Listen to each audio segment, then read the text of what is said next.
What is up, Doom Clan? It's Cozy here with another video for you guys today over some more sexy Doom Clan gameplay. Today's gameplay is by Doom Big Bro. He brings us a solo 92 gun streak on the map Solar with the good old Battle Obsidian Steed. Definitely show him some love for this gameplay. The dude's a beast, and if you guys can come over to my channel and help me out, I'd appreciate it greatly. I'm super close to 1.3k, and I would love it if you guys could help me reach my goal. But that's enough of that. Let's get started with today's story. Alright, so today's story starts with me and my friend Mike hanging out at the mall. You know, things normal teens do. We're just chilling, we're doing our normal thing, kind of just going to stores, buying stuff, just doing normal things that normal people do, right? You know, it should be a normal day. Yeah, anyone who's ever been to the mall knows that you can find quite the characters there. So this whole adventure starts out with me and my friend Mike. We're just walking, we're just talking, we're doing our 1-2 thing. I don't know, we're just kind of doing our normal talking thing. We're not really thinking much of any situation. And then, just weirdness happens. There's this guy that kind of looks like Jonah Hill. And honestly, in retrospect, this guy's a really cool dude. He turned out to be an awesome guy. He turned out to be actually somebody that's really funny. But it just came off so freaking weird. So this whole conversation starts off with that kid coming over to us, looking me dead in the eyes. And he's like... He just looks me dead in the eyes and starts talking all British, goes up to me, and I have like a jacket that has like a chest pocket on it. He zips down the chest pocket like, and just zips it down while he's still making this really, really awkward eye contact with me while talking in a British accent. At that point, I feel like, dude, did I take shrooms or something? Like, something's kicking into me right now. This cannot be happening. So the guy just goes up to me, zips down my zipper, zip, and sticks his hand inside my pocket. And anyone who has a chest pocket in any of their clothing knows that they're normally located right above the nipple. So this guy's practically fondling my nipple, his hand stuffed into my chest pocket, and then he just proceeds to chant this weird phrase, pocket, pocket, pocket, pocket, while giving me this really weird look, just staring into my eyes. This kid's like reading my future through my nipples, just saying pocket, pocket, pocket, with his hand just over my nipple, inside my pocket, like I feel like he's gonna like grab my tit or something. Like, I do not know what the hell's going on at this point. I'm sitting there like everything inside my head's just like, yeah, you should do something. You should like push this guy away. This is totally weird. But what kind of stopped me was that he was with a group of my friends, so I really didn't want to disrupt that, I guess. I don't know, but I didn't know the guy. He was talking all British. He was looking me, he was like staring into my soul, trying to predict my future. And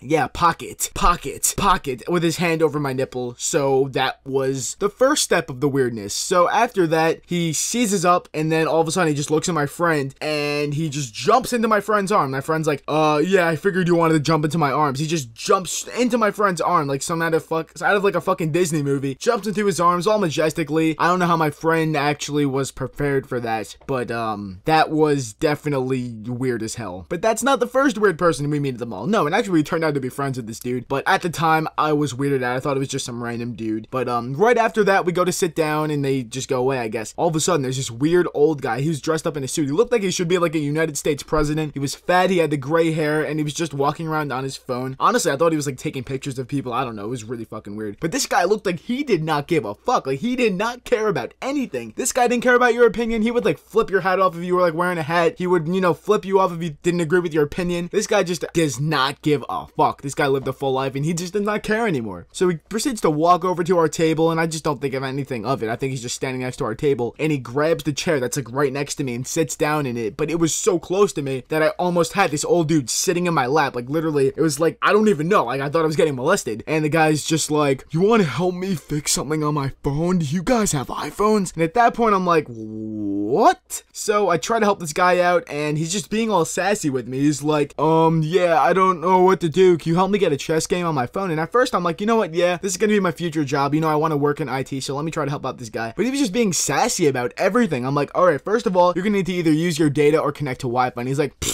did like the fucking Z formation snap, like, I got better things to spend my data on, thank you very much. And I'm like, dude, I'm trying to help you. Like, this is my inner thoughts talking. Like, dude, I'm trying to help you. What the hell's wrong with you? And then out comes my mouth. I'm like, okay, so you're gonna need to connect to a Wi-Fi network then. And we have to scroll through all the Wi-Fi networks, trying them one at a time. He's even clicking on like the locked ones, even though obviously you're not gonna be able to get into a locked one. So he just keeps doing one by one. And I didn't have the heart to tell him that he's fucking stupid. And meanwhile he's doing all this, he's he's holding down like the middle button on the iPhone that like brings up the Siri. So it's like, ding, you are not connected to a Wi-Fi network. Ding, you are not connected to a Wi-Fi network. And it's just this over and over again. And at that point, I was like, oh, I'm just face palming. My friend Mike is trying his hardest not to laugh. He has like his face stuffed into his armpit. And we're just sitting there awkwardly like, oh, what are you doing? And then he goes to like the app store. And I'm like, yeah, you're gonna need to type in chess. He didn't even type in chess. He's like, okay, thanks. He just gets up, leaves the chair all pulled out and shit. Doesn't even have the decency to push it in. And he just walks away, and we don't see him for the rest of the night. And yeah, if you go to the mall, prepare to have weird things happen. You're gonna meet Jonah Hill. He's gonna finger your pocket, and you're gonna have an old dude try to solicit you drugs. I don't know. But I hope you guys enjoyed, and if you did, hit us up with that like rating, hit subscribe, and all that good stuff. Leave a comment in the comment section below, letting Doom Clan know how much you hate me. Come check out our channels, the Pup Stomper and the Commentator. youtube.com/coziestcommentator. And yeah, like I said, I'm trying to get to this milestone. So if you could help me out and subscribe to all the things in the description, I would appreciate that greatly. I think that's the most awkward outro of 2015. Let me know.